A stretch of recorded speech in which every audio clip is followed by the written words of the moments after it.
O sopro que sustenta o mundo. Depois que Anaximandro lançou ao mundo a ideia do ilimitado, do indefinido, do que não pode ser visto nem tocado, o pensamento humano deu um salto. Mas junto com esse salto, veio também um problema. Como compreender aquilo que não tem forma? Como explicar o mundo a partir de algo que não pode ser percebido?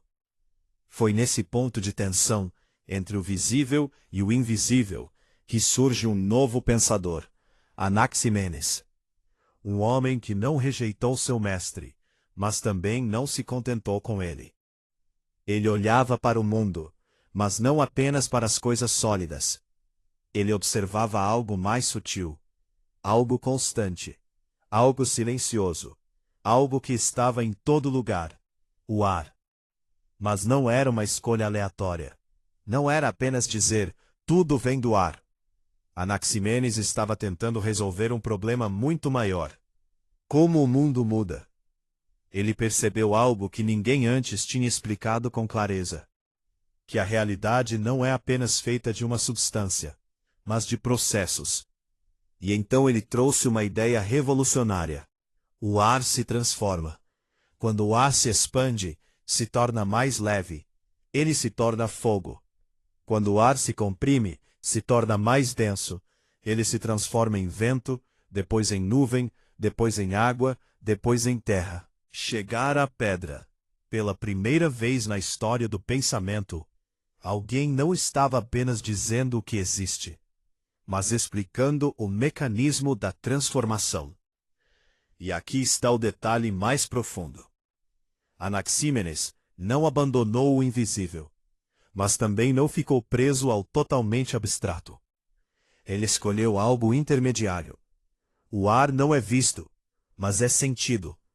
Não é tocado diretamente, mas está sempre presente. Não é definido com precisão, mas é experimentado o tempo todo. E talvez seja por isso que ele também fez uma conexão ainda mais ousada.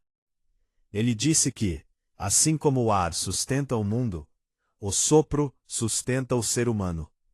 O ar não é só a origem da natureza, é também o princípio da vida.